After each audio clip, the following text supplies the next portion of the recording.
Everyone believed he was just a lonely orphan, but his entire life changes when his childhood crush reveals herself to be a dangerous spy and marries him. Asano once lived a happy childhood, but tragedy struck when his entire family died in a car accident. He was the only survivor, left with scars and memories that haunted him. The trauma made him isolate himself, too afraid to make friends, fearing he might lose them the same way. The only person who stayed by his side was his childhood friend, Mutsumi Yozakura, the one girl he trusted enough to talk to. Years later, the two of them are now in high school. But even after a month of being in class, Asano refuses to connect with anyone. A group of friendly classmates keep trying to befriend him, but he rejects them every time. Meanwhile, Mutsumi becomes the exact opposite. She's cheerful, friendly with everyone, and admired by all. In fact, she's practically the school idol. At lunch, she sits with Asano and encourages him to give people a chance. But he brushes it off and even teases her, asking why she turned down a third year who confessed his love to her. She simply replies that she wasn't interested. Just then, their moment is interrupted by the vice principal, Hisa, who snatches the bite of food Mutsumi was about to feed Asano. His sudden appearance shocks Asano, while Mutsumi scolds him to leave them alone. Hisa laughs it off, claiming her food is too delicious to resist. But before leaving, he tells Asano to meet him in his office after school. Later that day, Asano nervously enters Hisa's office, only to be welcomed with tea. But things quickly turn uncomfortable when Hisa begins asking personal questions about Mutsumi, why Asano is so close to her, and whether he's planning to stay by her side. Then, Hisa reveals something disturbing. Photos of Mutsumi, dating back to when she was only 3 years old. Asano is unsettled. After all, they've only known Hisa for a month. But the man continues, bragging about how he protects her and how he violently scared off the upperclassman who had confessed to her. Before Asano can react, Hisa suddenly pulls out a knife and holds it to his throat. Just as Asano's life seems about to end, the window bursts open. A white-haired girl storms in, blinds him with a flashbang, and escapes with Asano. When he regains consciousness later that evening, he finds himself surrounded by strangers. His anxiety spikes and he panics. But Mutsumi calms him down, explaining that these are her siblings, and this is the Yozakura household. She introduces them. The white-haired girl is Futaba, the green-haired Shinzo, the pink-haired Shion, the furry Kengo, and Nana with the bucket helmet. Then she drops the truth she's been hiding for 10 years. Her family are all spies. Asano is in disbelief, thinking it's some kind of prank. But when he accidentally fires one of Shinzo's guns, reality hits him hard. His entire world has been turned upside down. Futaba explains that they're professional freelancers, even boasting about their top ratings. The others reveal that Hisa is actually the oldest sibling, and the one who often appears in spy magazines. He's famous, admired, and by far the strongest among them. But he's also dangerously obsessed with Mutsumi. Years ago, when she was injured in an accident, Hisa took full responsibility and has been obsessively guarding her ever since. While he tolerated Asano for years, things changed recently when they received an online tip about an assassination attempt targeting Mutsumi. Hisa used it as the perfect excuse to eliminate Asano once and for all. Suddenly, alarms blare through the Yozakura household. Hisa has infiltrated the house. The siblings prepare for battle, but even fighting 5-on-1, they admit they only have a 30% chance of defeating him. With no time to waste, Futaba turns to Asano and tells him there's only one way he can truly be safe. He must marry Mutsumi right now. The Yozakura family has one unbreakable rule. No family member can ever be killed. Not even Hisa would dare break it. All Asano has to do is exchange rings with Mutsumi. Only then will he be safe under the family's protection. The moment Asano hears the word family, his PTSD is triggered. His breathing grows heavy and the tension in the room rises. Mutsumi quickly steps in, telling Futaba that it would be cruel to force Asano into something like this, especially since he's terrified of forming bonds with others. Futaba apologizes for being insensitive, and the siblings begin preparing to confront Hisa. But before they can act, they realize it's too late. Hisa is already in the room, calmly seated between them. He smirks at Shinzo, telling him that he destroyed all his traps, then demands they hand Asano over. Futaba refuses. She grabs his tie, swinging him violently through the air before slamming him to the ground. Shinzo activates his robotic arms to pin him down, while Nana injects herself with steroids and lands a brutal punch to his face. Kengo and Shion quickly move Asano to safety. But to their horror, Hisa emerges completely unscathed. He activates his special technique, blasting them all away with terrifying power. Rising to his feet, he coldly remarks that their attacks always leave too many openings. Asano watches in shock, realizing just how strong these people truly are. Futaba rushes forward, vowing to buy time, but Hisa counters with his spider wire ability, blocking all of her strikes before trapping her against the ceiling. Meanwhile, Shion deploys drones to provide cover, while Kengo and Mutsumi pull Asano into another room.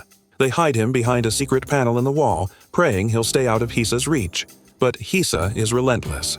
After destroying all the drones without a scratch, he storms into the room. There, he finds what he believes to be Mutsumi protecting Asano. He orders her to hand the boy over, but instead, she charges at him with a gun, even their dog joining the attack. Hisa effortlessly overpowers them, binding her with his wires. When he removes her mask, he discovers it was Tango in disguise. Realizing the ruse, the real Mutsumi reveals herself, disguised as Asano. She pleads with her brother, insisting Asano isn't a danger to her. But Hisa coldly replies that there's only one way he'll spare Asano, if Mutsumi agrees to never leave her home again. His words leave her stunned. He moves closer, outlining her bleak future. No friends, no romance, no fun, not even internet access. But in exchange, she'll remain safe forever. As he embraces her, Mutsumi breaks down in tears, feeling trapped by his obsession. From his hiding spot, Asano watches through a peephole. He can't take it anymore. Bursting out, he yells at Mutsumi not to give in. Hisa scoffs, dismissing Asano as useless, but Asano demands the ring. He's ready to make Mutsumi his family. Mutsumi, overwhelmed, tosses him the ring with tears of joy. Asano lunges forward to catch it, but Hisa is faster. His wires ensnare both Asano and the ring, pulling them away. Just when it seems hopeless, Asano refuses to give up. Bleeding and in pain, he powers through the wires, cutting into his flesh. With sheer determination, he forces his hand free, grabs the ring, and slips it onto his finger. The marriage is complete. He is now officially a member of the Yozakura family. Mutsumi runs to embrace him, while Futaba turns to a shocked Hisa, reminding him of the unbreakable family rule. Now that Asano is one of them, Hisa can no longer harm him. In fact, he'll have to train Asano to protect Mutsumi himself. Later that night, Asano returns home, exhausted. Even though Futaba offers to escort him, he declines, wanting to be alone.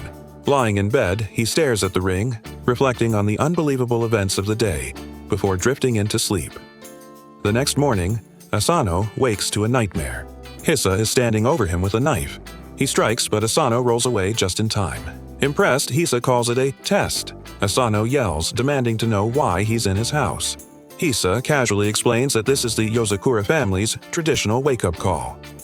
Asano, horrified, accuses him of trying to kill him, but Hisa insists it's part of his training. If Asano wants to survive as a spy, he needs to learn how to sleep while keeping his senses sharp.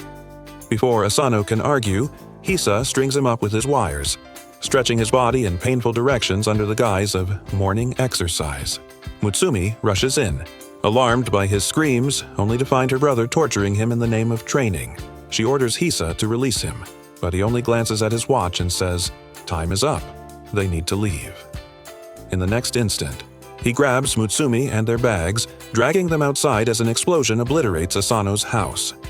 Landing safely, Hisa explains that Asano's home had been rigged with a bomb the night before. He promises to tell him more later, but makes one thing crystal clear. The Yozakura family's only mission is to protect Mutsumi, no matter what. With no choice, Asano climbs into the car with them. His life as part of the Yozakura family has only just begun.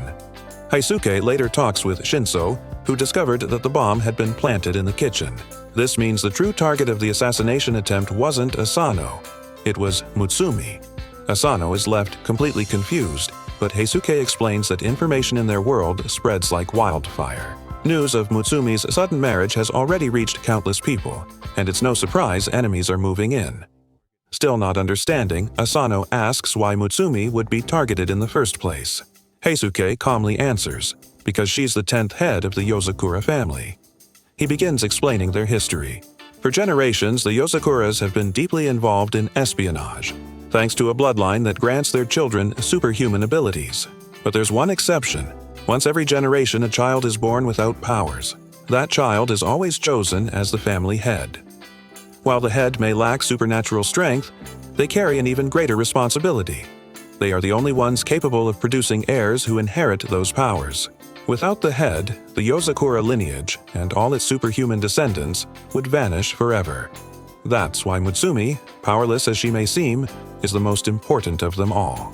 Heisuke admits it frustrates him that a so-called loser like Asano ended up marrying her. To make matters worse, because their family is so old and famous, enemies everywhere would love nothing more than to wipe them out. And the easiest way to do that is to eliminate Mutsumi. As if to prove his point, a car suddenly appears behind them. A man loads a rocket launcher and fires, but their driver swerves just in time. Bullets rain down from machine guns, and Asano panics. Heisuke, on the other hand, remains perfectly calm, sipping tea as though nothing is happening. He assures Asano the vehicle is bulletproof and orders the driver to pick up the pace. The attackers bring out heavy artillery, firing non-stop. Mutsumi casually reassures Asano that their driver, Goliath, is actually the family dog, one of the best drivers around. This revelation horrifies him even more, but before he can protest, another rocket is fired. This time, the sharp turns spill Heisuke's tea. Irritated, he climbs onto the roof of the car. With a flick of his wires, he blocks the incoming bullets, then cuts down the RPG mid-air before shredding the pursuing vehicles to pieces. Within seconds, the road behind them is littered with burning wreckage. Heisuke steps back inside, straightening his tie as if nothing happened. He reminds Asano that marrying Mutsumi means he now shares the responsibility of protecting her at any cost. Handing him a gun, Heisuke tells him to shoot anyone suspicious. He even shows him the social media account of the bomber who planted the explosives at Asano's house. According to Heisuke, this bomber is one of the most dangerous in the business. But he has one fatal weakness. He's addicted to social media and constantly leaks details of his own operations online. Heisuke gives Asano a task. Watch over Mutsumi for the day. He has another mission to attend to. But if Mutsumi so much as gets a scratch while Asano is with her, Heisuke promises to kill him himself. Almost immediately, Asano gets a notification. The bomber has already tweeted that a second bomb has been planted. He spots a shadow in the corridors and rushes toward the infirmary, but finds only the school nurse, who asks if he needs anything. Uneasy, he backs out. At lunchtime, he observes Mutsumi chatting with friends, trying to relax. But his phone buzzes again. The bomber has now placed a third explosive. Defeated, Asano realizes just how terrifyingly difficult Mutsumi's daily life must be. As he reflects, the three classmates who had always tried befriending him walk up, offering him some chocolate. To their surprise, he accepts without hesitation and eats it. Shocked, they ask what's gotten into him. He never even spoke to them before. For a moment, Asano forgets his social anxiety, but it creeps back quickly, overwhelming him until he blacks out. When he regains consciousness, he's lying in the infirmary with Mutsumi watching over him. She gently asks if he's okay. Thinking about everything, Asano admits his doubts. He asks if she's really sure he's the right person for her. After all, despite being childhood friends, he never knew about her family or the constant danger she faced. Mutsumi doesn't hesitate. She chops him on the head, scolding him. She tells him he's wrong. It wasn't her who chose this life. It was him who chose to step into it. And deep down, she's always wanted to marry him. Her words ease his heart, but before he can respond, his eyes widen. He spots a bomb strapped to the ceiling seconds away from detonating. The explosion rips through the room with a deafening blast. Debris scatters everywhere, but Asano instinctively shields Mutsumi, diving beneath a couch to protect her. As the smoke clears, he realizes the truth. The bomber isn't careless at all. He's far smarter and deadlier than they had imagined. and all the while he's been broadcasting his plan step by step on Twitter. To distract Asano and keep his focus entirely on Mutsumi, he takes off his coat, and to his horror, he finds a small bomb strapped directly to his shirt, seconds away from detonating. He realizes the bomber predicted he would stay by Mutsumi's side, using him as a walking weapon. If the bomb exploded, it would kill not only him, but Mutsumi as well. With no time to think, Asano makes the only choice he can. He decides to sacrifice himself for her safety, leaping out the window and accepting his fate. But just as the explosion is about to go off, Hayes swoops in at the last moment, saving him with his wires. Dangling from the wires, Asano realizes the detonation never happened. One of Hayes' threads had pierced the bomb, jamming its timer and stopping it completely. Hayes commends Asano for his courage, reminding him that they are family now, and family always comes first. Even though he hates the fact that Asano married his sister, Hayes promises he would still give up his own life to protect him. Pulling Asano back inside, Hayes casually fiddles with the bomb as if it were nothing. But their ordeal isn't over yet. Soon, the rest of the Yozakura siblings arrive, and Shinzo drags in the captured bomber, his hands cuffed behind his back. Hayes wastes no time, binding the bomber to the device with his wires and launching him into the sky, where he explodes in a spectacular display of fireworks. The Yozakura family simply lounges on the couch, watching it unfold as though it were entertainment.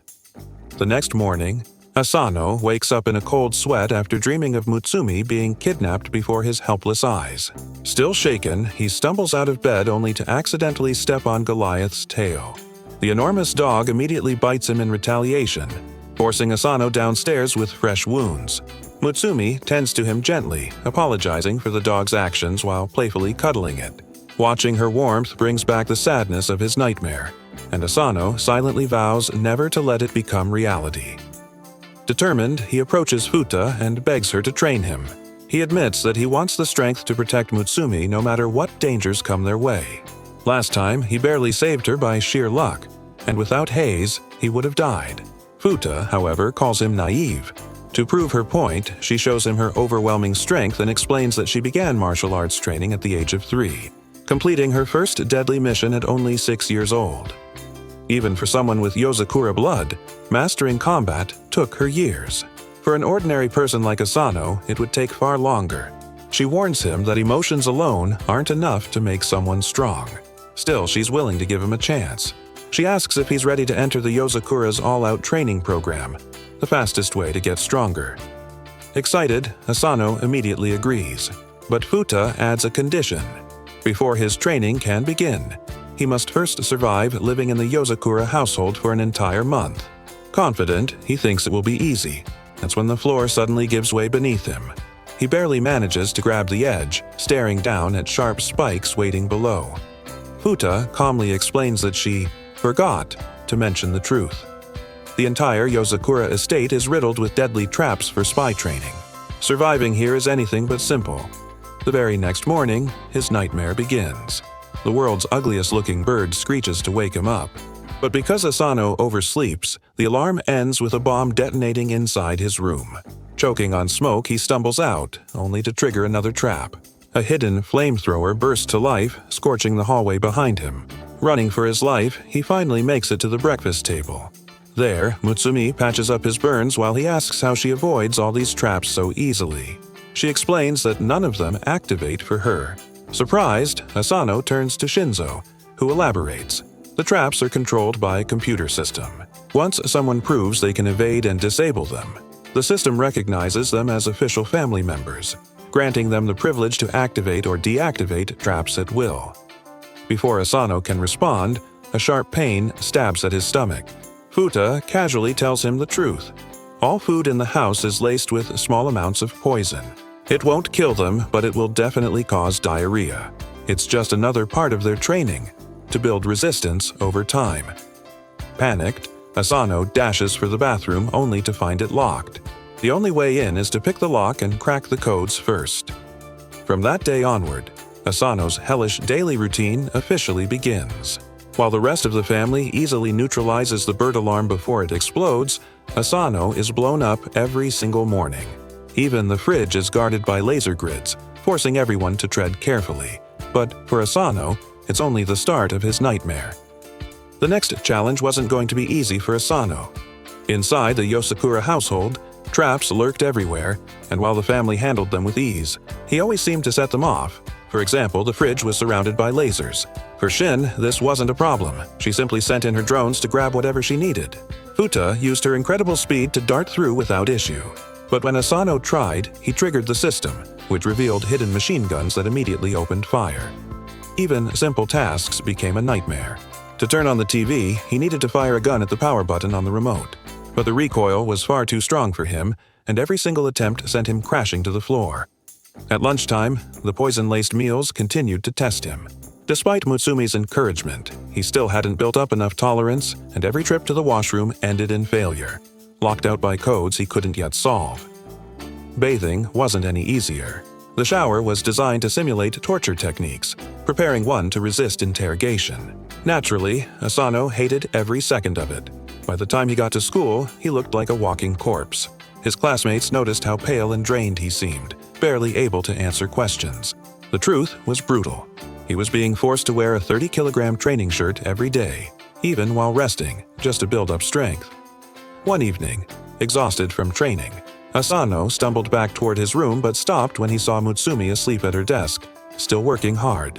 Quietly, he placed a blanket over her and, feeling inspired, stepped outside to practice his shooting skills under the night sky. Mutsumi later found him, gently reminding him to take it easy. She even brewed tea for him, telling him that he had already protected her before. She recalled a memory from high school when bullies, jealous of her popularity, tried to drag her into a shed to cut her hair. Just when things looked hopeless, Asano appeared, snatched the scissors and, without hesitation, began cutting his own hair. The bullies thought he was insane and backed off, leaving Mutsumi unharmed. That moment had stuck with her ever since. Hearing this, Asano vowed once again to get stronger, promising that he would always stand by her side. Weeks passed, and slowly, Asano began to improve. He finally learned how to shut off the exploding bird before it went off each morning. He could dodge the hallway lasers with confidence and even managed to shoot the TV power button successfully. Shinzo praised him for the progress, though Asano admitted with a sigh that he still couldn't change channels. Shin soon handed over Asano's detailed progress report. It was clear he had been pushing himself to the limit. Later, Tub Head trained him in escaping poison gas traps, and soon enough he could eat the toxic meals without collapsing, except for the milk, which always left him running for the bathroom. But one day, something felt different. They found him collapsed on the floor, barely conscious. Futa rushed him to the infirmary where the truth came out. He wasn't just exhausted, he had been hiding severe injuries. Beneath a fake bodysuit he had asked the family's inventor to make, his body was covered in bruises and wounds. He had been disguising it so Mutsumi wouldn't worry about him. Moved by his determination, Buckethead treated his injuries and told him that his results were nothing short of extraordinary. Still, she ordered him to rest and handed him a coding manual, insisting he finish reading it before resuming training. A week later, Asano finally succeeded in cracking the washroom's lock. For the first time, the household computer officially recognized him as a member of the family. The whole family celebrated his achievement, but his victory was short-lived. Shinzo immediately pulled out a 100-kilogram training shirt, announcing that they could now raise the difficulty. The trap systems were also switched from normal to hard. Realizing his journey had only just begun, Asano braced himself. He still had a long road ahead if he wanted to protect both himself and Mutsumi from the dangers yet to come.